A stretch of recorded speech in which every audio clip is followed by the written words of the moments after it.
you can make it work for you and for your business. But that's just one quick thing that you could do this week that cost you $0. Okay. Maybe a stamp, which is going for what? Is it 49 cents? 59 cents? Vivian, do you think I buy stamps?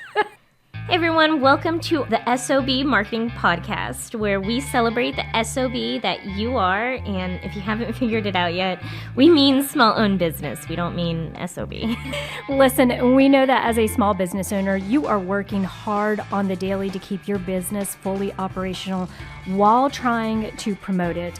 And while some days it may feel like the business is owning you, if we're being honest with each other, I bet you would admit that you wouldn't give up the insanity for anything. Our commitment here at the S.O.B Marketing Podcast is to give you the real talk, what works when it comes to advertising, marketing, promoting your business, and then what doesn't really work. And Chelsea and I promise to always keep the conversation real. Chelsea, even though our significant others would not believe this, they'd probably call us liars. Today, in this episode, we're making people's lives easier. Believe it or not. Yeah, you know what? Vivian, I am not that difficult. On a scale of 1 to 10, you're kind of like a 11. Like a what? I don't think I'm difficult. And I feel like I don't make our S.O.B's lives difficult. Oh, certainly not. We make their lives easier. And we want to hear that directly from you. Yes. Okay, so tell us, leave us a review. Let us know how this podcast has helped you in running your small business, in promoting your products and services. We want to hear it all. Yes, and we're going to make your lives easier today by talking about the easiest way to get some sales, Vivian, in my opinion, and that would be focusing on your repeat customers or your reoccurring customers. Yeah, this is what we like to call low-hanging fruit around here, because the thing is, I think sometimes we just, we kind of chase after the newest, flashiest thing in marketing, because that's the interesting part. That's the fun part of it, right? Some of the stuff that you're like... That's a snoring sound effect, you guys. Snooze fest is actually the stuff that is probably going to drive more revenue, more sales into your small business. Yeah. And Vivian, real quick, I had a different hot take, but I have a new hot take. Okay. And that's, I want to push back on Vivian saying that this is the boring stuff. Oh. I think, so today we're talking about best practices for repeat customers or for reoccurring sales.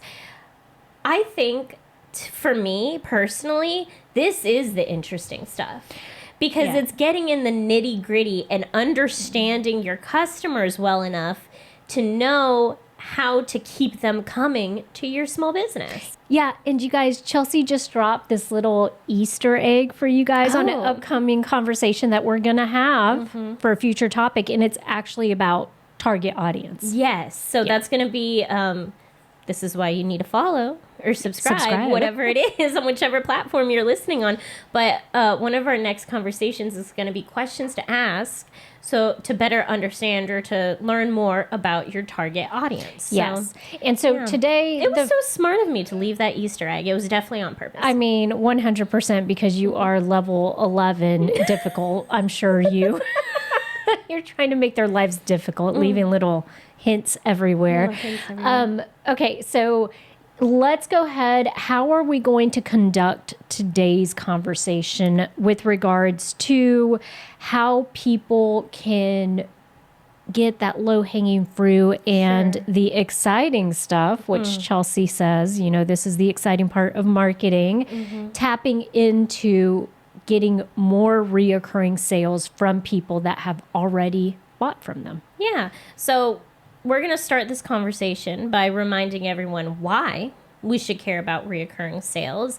Not that seems like an obvious thing. Yeah. But I feel like a lot of times businesses focus on new customers, and we kind of forget about the people who have already shopped with us. So real quick, we're going to talk about why it matters, why you want reoccurring sales, and then we're going to go into best practices, low-hanging fruit, those marketing initiatives that will help you increase your recurring sales. All right, so why An increase in reoccurring sales should be a marketing goal. So when you're out there thinking about what you want to do in 2026, even into 2027, why should reoccurring sales be a priority, Chelsea? Well, let's start with the simplest, which is it's a lower barrier to entry. Okay. Okay, so think about it. When you're attracting new customers, you got to give them a lot of information, right? You got to tell them why your store is the one they should pick for whichever product they're trying to purchase. You've already done the hard work with these customers. Yeah. You've already got them through the door once. So now all you need to do is convince them that it's easy and it's simple and it's worth their time to purchase from you again.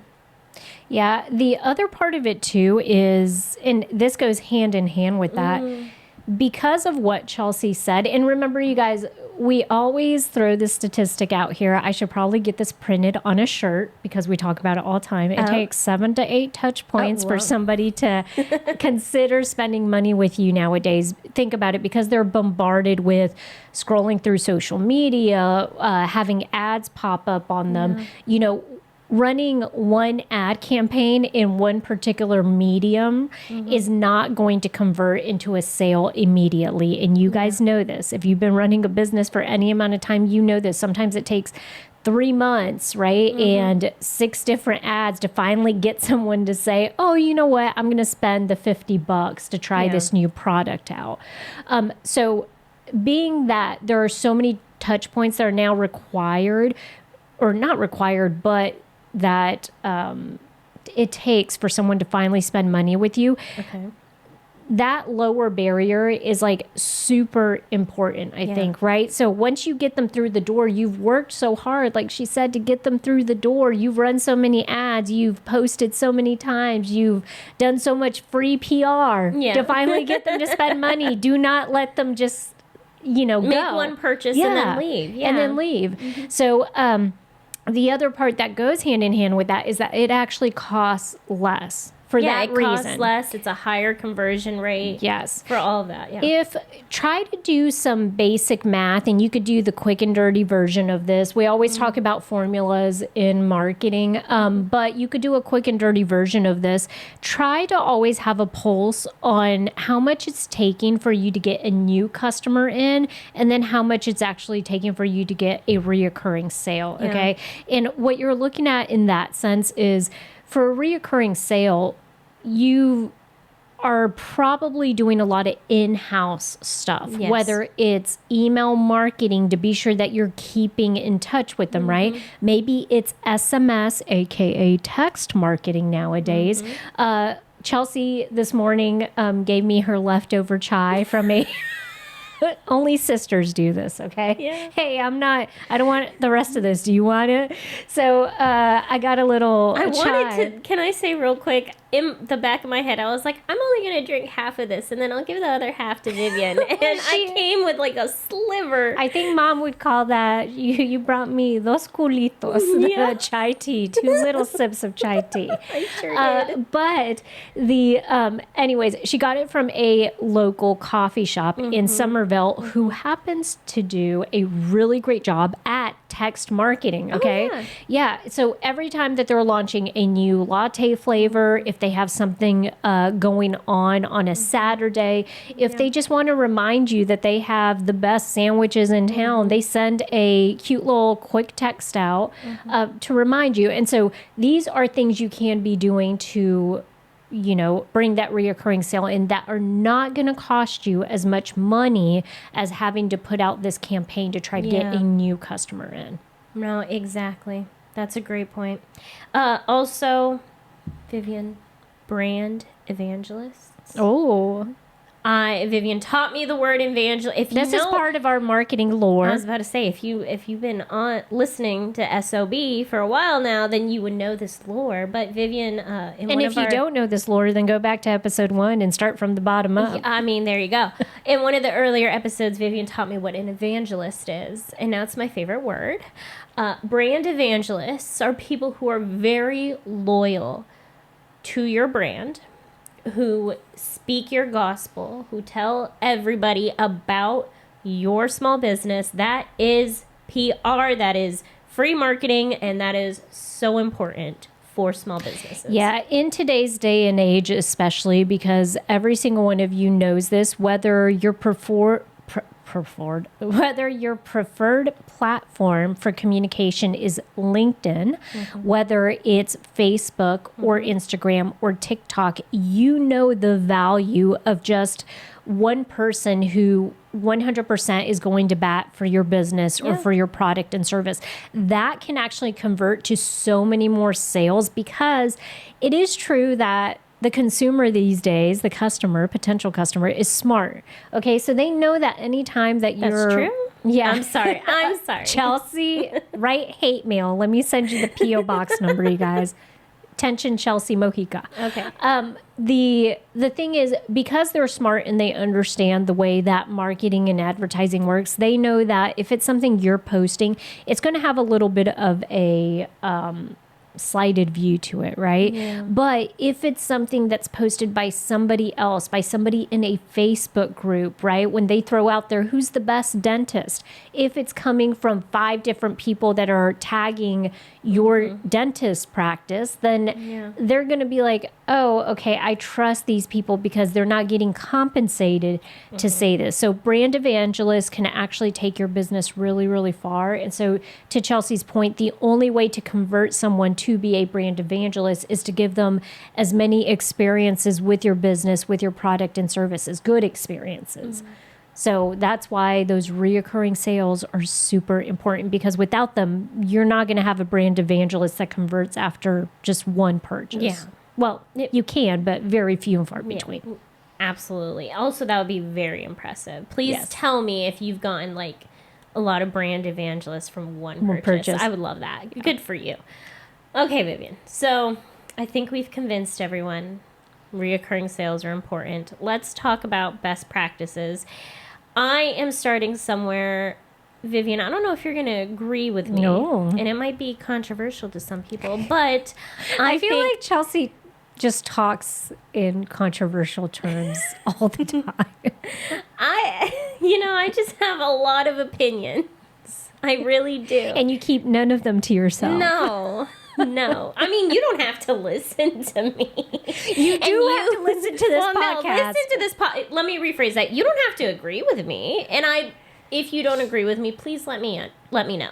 Like, put it in the comments. Yeah. I want to hear. Let's have a healthy discussion about this. We want fights. We want fighting in this podcast. I didn't say that. She's the one who said that. I think Vivian's the enabler. I mean... I think you're the original problem. Okay. This could be true. It's true. I want to start, Vivian, with customer experience. Okay. Customer experience is marketing. In my opinion, that is where your marketing well, not necessarily starts if you brought them in, but it is an important part of your marketing, because if you are not providing a good customer experience, you've already lost. Okay, so what you're saying is, if we're talking about best practices for getting reoccurring sales and repeat customers, you would start and prioritize your customer service. Yes, absolutely. Your and customer's that's regardless of any industry you're in. Regardless of what industry you're in, no matter what, if your customer has a bad experience purchasing from you, they will not come back. Yeah, and can I just say this from someone who's been in this rodeo for a very long time, the marketing rodeo. Sure. I find this a lot with working with advertising companies, not companies, but like vendors. Okay. So like, let's say local newspapers or, magazines and stuff, when they reach out to you, they have their reps reach out. And so I've been on the receiving end. That's what I'm saying of this and how this can impact your future decision making. There are publications that I have worked with in the past where we have taken out ads. And what has happened is they've been all about pursuing, right? Because they want the ad contract. Yes, we're the best publication, this and that. They're buddy with you. And then once they get the contract, you don't hear from them in like 6 months. or sometimes even until you go to renew the contract, which means your person is not checking in on you. They're not asking you how advertising in their publication is going or if there's anything they can do to help. Yeah. They're not doing any of that. So the customer service part on their end is not good. Ask me how many times I've been like, well, if that's the case and really the driver is like, are the ads working for the business? If they're kind of just like, okay, I would rather spend my money elsewhere, Absolutely. right? And so that's what I do. So I think same thing goes for your customer. Like she's saying, if they purchase from you one time, you never check in, you never ask, and checking in could look differently. It doesn't have to be super cumbersome. It could be you setting up an email sequence, a text message sequence. I just went to the dentist office, which is why that example came top of mind. After I went, had a very good experience afterwards, within 24 hours, I got a, thing that said like, we appreciate you coming in. Please tell us about our experience. How was it? And they had a form really quickly that you could fill out. And if you then wanted to leave them a review of any kind, you could. And so that was a nice little touch point, right? Yes. Reminder, I have another appointment coming up. They send it well in advance to remind you, hey, get this on your calendar. So those touch points are all automated. They don't have someone that's like pushing that out day to day. So multiple things. First, I want to say, Vivian, I love the example you gave with the advertising. Perfect. I think that sums up the issue with businesses as a whole perfectly. We're striving and working so hard to get that new customer in that once they're in, we're like, oh, okay, well, we did it. We got them in. Yeah. And then the work stops. And that's not what we need to be doing. Also love that you brought up it's automated. A lot of these best practices, y'all, are gonna be automated. So I don't want to be mean. I'm gonna say this the nicest way I know how, but there's no excuse. I think your tone could be a little better for this. You're right. Okay, let me try that again. Well, I'm saying there's no excuse though. How do I make that nicer? Oh, you can make it. Can I? Yeah, you can do it. Give it a try. Y'all, there's no excuse. Do y'all notice that she threw the word y'all in there because she thought sounding Southern would make it? I love it. I was going for Southern Belle. That's right. Well, you nailed it. So thank you. Good job. Thank you. Okay, so but there's no excuse. A lot of this is going to be automated. A lot of this you can set up and then worry less about it. I don't want you guys to completely like set it and forget it and never touch it again, because remember, marketing is also about revisiting everything to see how things are working. But yeah, a lot of these best practices, Vivian, are going to be things that we can automate. Yeah. So customer service, let me give you one idea that probably will go a lot further than you think, okay, for the amount of effort. If you were to look at your books, or if you're running, some type of business where you're doing contracted work, who are the top 5 most spenders? Yes. Who has purchased from you the most? The top 5 people. Send them a handwritten note. Absolutely. Send them an email that just says, thank you so much. We appreciate. Don't tell them how much money they spent, but just say like, you're one of our preferred customers. You're one of our most valuable customers. Thank you for, choosing us every time you need X, Y, and Z. I think that makes people feel like for when you're paying attention, you understand their value. And these are the people that are more than likely going to be your brand evangelists, the people that are spending the most money with you. You know who has a great example of this, Vivian? One of the people we interviewed, Lucy. Yes. You remember? Yes. Yeah, Lucy. She's an OnlyFans top performer in Australia, converted and created her own PR agency company, doing phenomenal. She has a great example of this and how she would reach out to her top spenders and make them feel appreciated. appreciation goes a long way when you're trying to build those brand evangelists. Absolutely. And I love that you used her specifically because, for one, when we're telling you guys, it doesn't matter what industry you're in, you can apply these marketing tactics or advice to any industry. So it's not just like the traditional insurance agents, which I love talking about. She sure does. Dental practices, all that. You can make it work for you and for your business. But that's just one quick thing that you could do this week that cost you $0. Okay. Maybe a stamp, which is going for what? Is it 49 cents? 59 cents? Vivian, do you think I buy stamps? I buy books of stamps, so I don't remember what the individual. This is what I do. I say, I really need a stamp. And then I'll call Mom. And I'll just bring it up in conversation. And she's like, I can give you a stamp. And I'm like, thanks, Mom. Thanks, Mom, for the stamps. I do that to Vivian sometimes, too, but she doesn't recognize it until just now. No, the thing is, I'm not motherly. So I'm like, I don't care. Your problem. Go to the post office. She's lying. I'm like, I think I'm going to mail this thing, but I don't know. And she's like, oh, do you need a stamp? Here's a stamp. She's lying. She's given me a stamp before. Oh, I have. You have. Moving on. Got played like a fiddle. She sure did. This episode of the S.O.B Marketing Podcast is brought to you by the S.O.B community. If you're a small business owner that is neglecting your marketing and you feel like you've wasted money and time on marketing help that didn't deliver, or if you're just craving support from people who actually get what it's like to run and promote a small business, then our membership community is for you. Visit school.com/SOB to sign up today to get instant access and weekly support. That's SKOOL.com/SOB. Okay, fine. Moving on, let's talk about retention automation. So again, we're already getting into automation, but these can be text messages, they can be emails that you send out. The point is that you're going to remind the customer of your business around the time that they'd be purchasing your product again. Okay. Let me give an example. Let's say you buy tea online. That's fun. Good for you.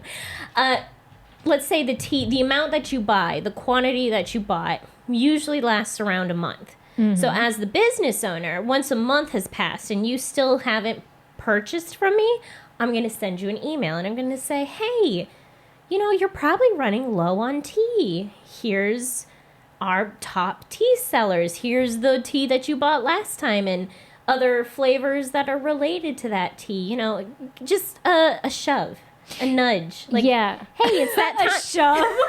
A nudge. I changed it to a nudge. I'm sorry. I mean, I do like, though, this is, and if you're wondering, you're like, oh, how would I even go about doing that logistically? Consider your point of sale system that you're using for whatever online sales you're doing, right? And so that very simply, all you have to do is identify the product that somebody has bought and then say, like, if the person has not bought on day 35 after purchasing this, right? Set a little automation. That then they get the email that says, hey, just a friendly reminder, have you run out of, tea? You need a resupply. Yes. Click this button and, go ahead and purchase now. So I love these little shoves that you're going to be giving people. Another example would be, let's say if someone bought a bracelet, your jewelry company. Okay. Okay. And then you have a matching necklace to go with it based on their purchase of whatever product. You could maybe send them something that says, and Amazon does this so well.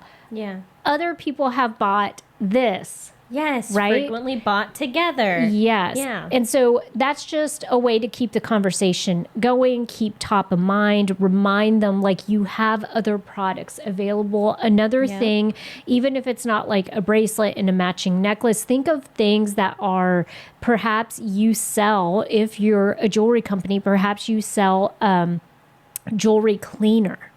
Oh, Okay. that's a good one. Yeah. Did you forget this in your cart? We have jewelry cleaner. Make sure you're keeping your jewelry in the best shape. You can find a way to sell or pitch accessorizing, not accessorizing. Well, it kind of is accessorizing, though, because it's going with, complementing products. Correct. I like that better. Okay, yes. I thought accessorizing worked, too. But I'm glad you brought up how, most of these platforms are collecting all of this data. It won't be difficult for you to automate this. Yeah. It is a simple thing to do. And can I just say, if you're hung up on the fact that you don't want to bother people, let me just say, when you became a small business owner, you got in the business of bothering people, okay? Like, you are knee deep in, think of it this way, people are now, you're doing them a service by reminding them of other product services you have that they may be able to take advantage of. If they loved buying tea from you, a particular type of chai tea, why wouldn't they want to know about the other chai tea flavor that you now have available to them? I think to make yourself feel better about this, make sure that you're doing this the smart way. If the person purchased a tea, you're probably not going to reach out to them about your jewelry, right? Yeah. Yeah. That probably would be bothering them if you started soliciting and talking about your jewelry making business when they have only purchased tea from you.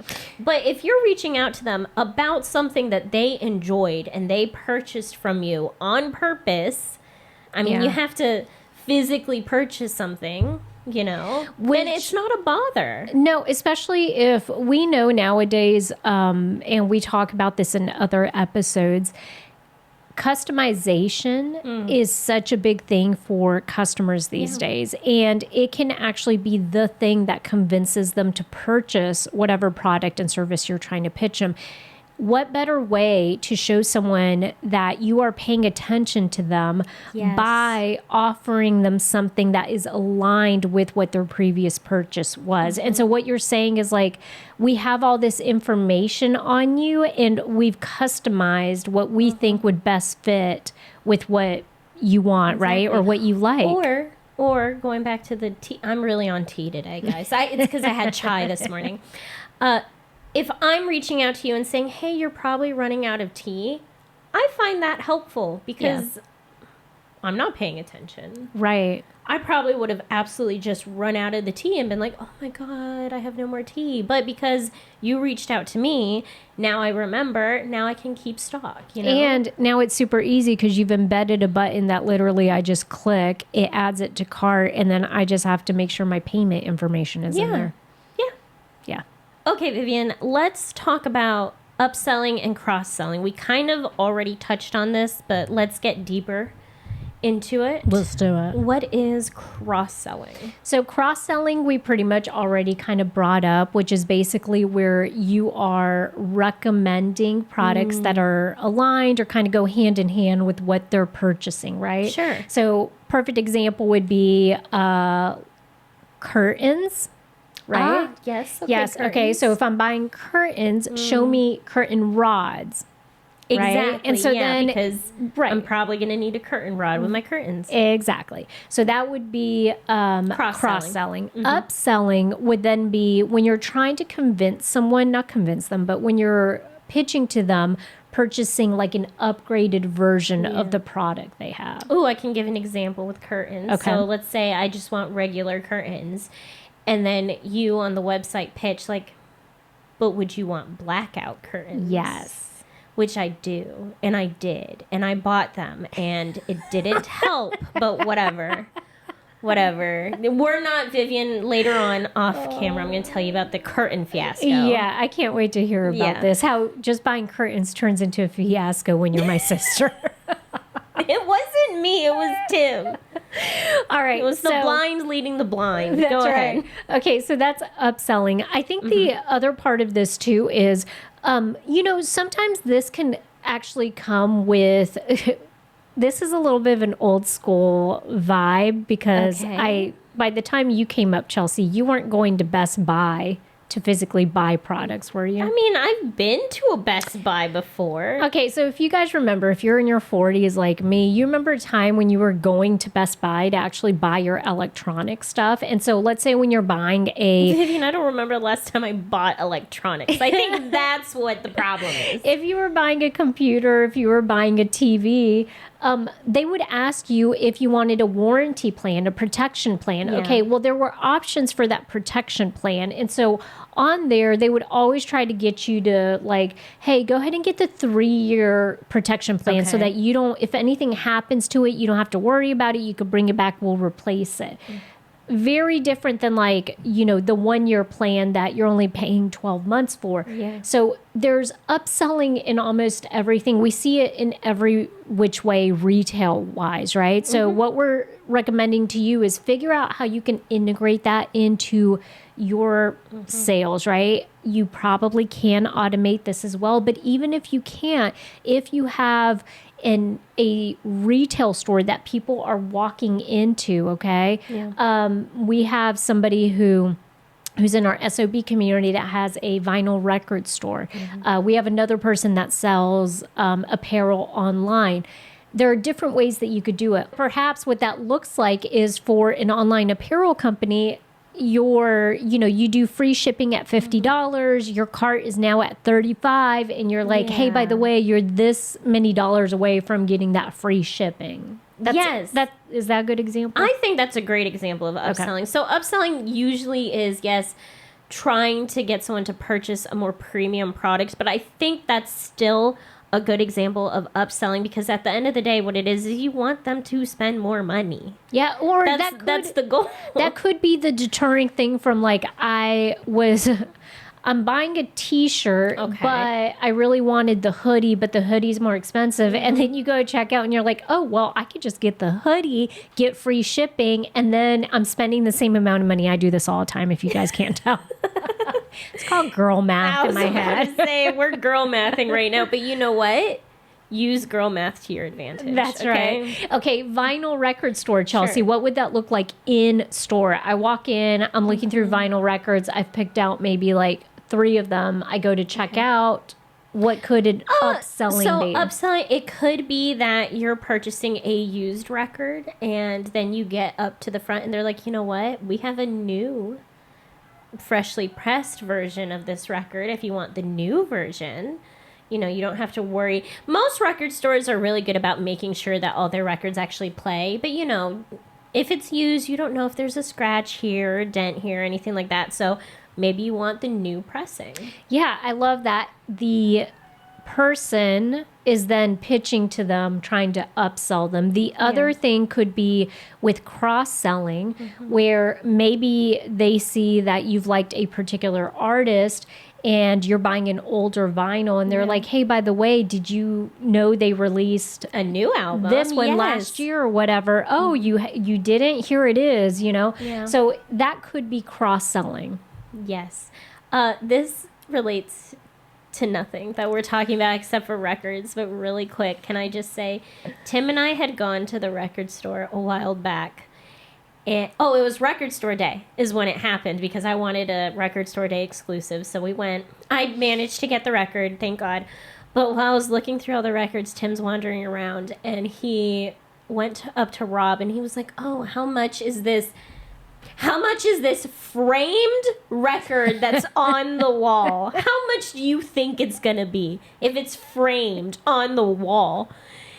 And Rob, our friend from Black Circle Records, was like, well, first off, it's not for sale. And I don't remember how much I think it was definitely over 1,000. Yeah. I want to say it was much more than 1,000, but I know Tim, it was at what least... are you, an amateur? You don't know this? If it's framed, it's probably expensive. Yeah, exactly. If it's framed and on the wall, don't even bother asking. It probably what are you means doing? You're not going to buy it, Tim. You're not buying it. Yes, and just as a plug here, if you guys are a vinyl record lover, go follow Black Circle Records. Yes. On TikTok, on Instagram. He's also got a website. He will get you whatever record you want. Well, if you also want a really good example of just social media posting and trying, different ideas out and all that, Rob does such a great job of integrating his staff into the videos, and he's had quite a few videos go viral. So I love that he's got like a little recipe for success. So go check it out, either for inspiration or also to go buy all your vinyl records. Yes, absolutely. Okay, Vivian. So that was upselling and cross-selling. Let's move on. Next, we have subscriptions. Yes. Why do we love subscriptions? Because it is, what's the word I'm looking for? Guaranteed. Now, of course, people should be able to cancel their subscriptions if they want. So, of course, not everything's 100% guaranteed. But if someone's signing up for a subscription, you're going to get that guaranteed cash flow.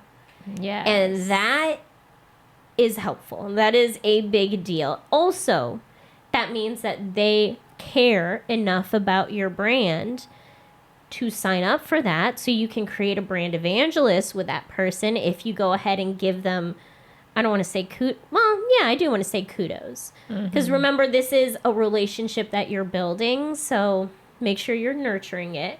But yeah, subscriptions are a big deal. Yeah, I think the other part of it is we now live in a subscription-friendly society, meaning we are subscribed to like everything, okay? So, and this, I think it's been a form of conditioning over time, whereas subscriptions before were kind of like a new thing. Like, who would do subscriptions to buy toothpaste? Who would do subscriptions to buy protein powder, Well, and right? I still feel that way. But I think, can I real quick, Vivian? One, it does not matter what your feelings are. It matters what your target audience is. So remember, you are not your target audience. One. Two, for subscriptions specifically, I know a lot of times we feel like, why is this a subscription? This is pointless. This is dumb. We don't have to make everything a subscription. Okay, but people are subscribing. So I think that's the thing to focus on. If you're feeling kind of strange about creating a subscription, give it a try. See who's signing up. Yeah. And see if it's worth your time. Well, and reminder, we've seen this. We actually, so we have a community. If you did not know, you can join this community. It doesn't matter where you're at. The whole idea being that you're a small business owner, you need marketing support. Typically, the way you would get marketing support is by hiring a marketing agency, hiring a social media manager or something like that to do very specific things. Or, you would just spend a lot of time researching stuff. Instead, you can join the community. We do all the research and everything. And once a week, you get to hop on a Zoom call with us. And we just talk about all things marketing, whether it's updates, ideas you have. We have discussions. Those discussions can be very helpful. The way we set it up is $50 a month. Subscription, basically. You get access to once a week calls. You get to access to the platform that we have. You get to post questions in there, have conversations, meet other people. We have a lot of resources and videos and guides. That's very similar. That's an idea where typically marketing support was not offered that way, but we thought that's a great way, for one, that people have consistency. Two, it's affordable, $50 a month for marketing support. And then three, it's a good way for people to also show up. Right? So you're subscribed to something, you want to get the full benefit of it, which means you're more apt to show up to the meetings. Let's go back to tea again. Switching gears. I want to give a product example. Sure. For tea, let's say you're emailing that retention email. So you're saying, hey, you're about to run out of tea. Next time, I don't even need to send you this email if you join our subscription. So it's a 30-day subscription. Every 30 days, we'll charge you again and we'll send you some more tea. So you're making it simple. Yeah, we have a elderberry company that we work with that does this, and she calls it the subscribe and save. And so basically you can sign up for the subscription. You're going to know that you get your products at a certain interval of time, but you also save, like, I can't remember if she does like 5% or 10%. Yeah. So it's a little bit of an incentive to get people to just automate their purchase. Yes, automate it. I do this with CBD gummies. My CBD gummies are subscription based, so I don't even have to worry about it. Every 2 months they send me more. They just come in. That's right. Vivian, subscriptions can be a little intense though. You don't have to go so far as to do a subscription. You can do a rewards or a loyalty program. That's right. The most important part there is going to be that you have a system that you understand and that works well to actually be able to track this stuff, okay? Because the last thing you want is to pitch to someone like, hey, join our loyalty program, and then, or our points program, and then they're not getting the benefit, or you're like sporadic in the way that you're keeping track of this. So if you do have a point of sale system, that's a great place to start, because most of them have this integrated into it. And so it's just a matter of you turning it on and telling it what you want it to track. Yes, absolutely. And loyalty, I don't want to say loyalty should be rewarded because that sounds kind of intense, but it is nice to show your loyal customers that you appreciate their loyalty. And it doesn't necessarily have to be like a discount or anything like that. Just the simple, like you brought up, a thank you card. Yeah. That's wonderful. Well, and you can do, I'm sorry, real quick. You could do Eclectic Chef in downtown Somerville has a punch card. They're a restaurant, I'm sorry, yes. They have a punch card. You know, buy 10, get 1 free. So that's sort of thing. That's more manual. Yeah, that's and more manual. You don't need a point of sale system to integrate that. You just, have little cards made and then tell your staff that when people check out, we go to a local ice cream shop here that I love, and they do the same thing, little punch cards. Those things, they work so well in incentivizing people, because you bet whenever I get 1 free scoop of ice cream after I bought 10, I'm over there like, hey, let me get my free scoop, please. I have an example that worked a little differently. Pumas. We're just talking about local businesses today, as we should. Restaurants, as we should, because this is a small business focused community. But Puma's is a hot dog restaurant in downtown Somerville. They have a loyalty program, specifically the 100 Dog Club. You guys, the thing with this isn't just some regular old hot dog place. Oh, no, they have, like, really intense hot dogs. Like, they have really cool, like, I like the Scooby-Doo, and it has cheese, is it chili maybe? It has Takis on it. I know that for sure. I think ranch. Yeah, they do very weird combinations. They have like a dessert hot dog or something. Yeah, there's one with whipped cream and sprinkles on it. Yeah, very strange. Peanut butter and jelly. Gone. Yes. It's pretty good. Tim loves it. So they give you a discount after you've purchased 100 hot dogs. That is quite the loyalty program. I think they have maybe a less intense loyalty program, but the reason I know about this is because Tim had gone, I don't remember if, I definitely wasn't there, but he had gone, and he came back, and he was like, hey, I got this shirt, and I got my picture taken on the wall, and I got a discount, because I hit the 100 hot dog club. He's a local celebrity. So if you're local to Somerville, if you go in Puma's in downtown Somerville, you can find Tim on the wall. Oh, I'm going to go take a selfie with his picture now.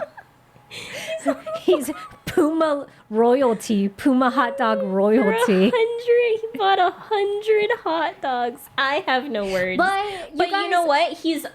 There are a couple of people on that wall. Yeah. But not a huge amount. And you're on the wall. And it makes it fun. Yeah. Okay. If you don't think that I'm not going to go up there and take a selfie and then tag Puma, okay, Yeah. I'm 100% doing it. It makes it fun. It gives people something to look forward to. Also, this kind of reminds me for any of you that went to college and I did, had a lot of fun drinking back in the day. There was a place in Columbia, because Chelsea and I both went to the University of South Carolina, two very different decades. Yeah, I was going to say, we also had very different experiences. Yes. But there was a place called, I think it was the Flying Saucer. So that place closed down, I'm pretty sure, during my college days. Yeah, so it was it that one, or was it something Kilt?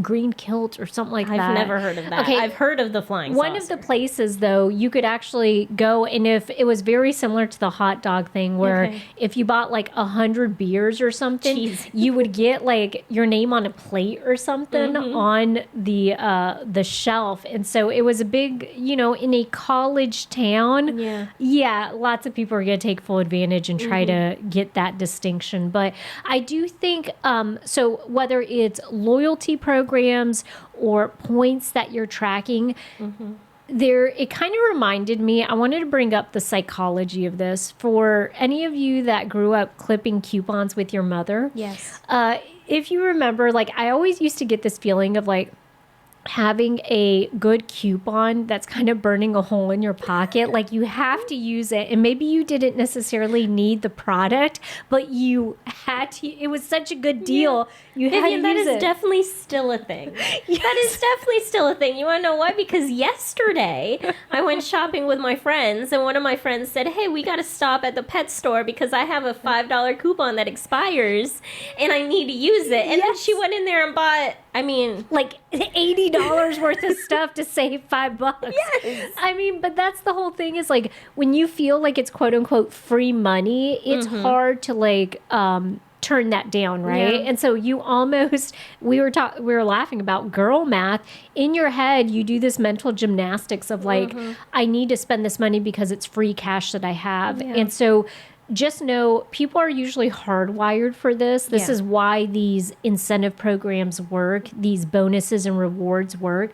So if you just have to lay out the plan, let people know about it, and say, hey, for every $50 you spend with this, you get $5 back. For every whatever you decide to do, it does skew the way some people are going to behave when they go out and purchase something. It does. Sometimes that is the thing that decides for them they're going to go shopping that day just because they have $5 to spend. Exactly. Yeah.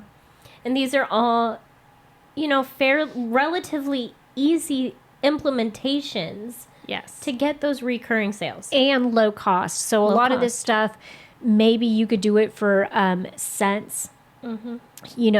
The other thing, you may already be paying for some of these features and you're just not taking full advantage of it. So that may be a good place for you guys to start. If you're using an email platform, if you're using a point of sale system, look and see what features you're paying for, because there are likely some of these initiatives that are targeted at improving your reoccurring sales that you just haven't flipped on, and you may already be paying for it. Okay. So start there. The other thing is, if we forgot a very good one that you guys want to share with other small business owners, drop it in the comments so that we can bring it up in the next episode and we could share, because we're all about, if something worked for you, we want to use it as an example so that other people can inspire them or have them think outside the box. Yeah, we are all here working to get small businesses, the help that they need. Absolutely. Yeah. Okay, well, you know what? Make sure you subscribe. Don't miss next week's episode. I think we are going to talk about, target audiences next week. So make sure you check that out and go be the best SOB you can be.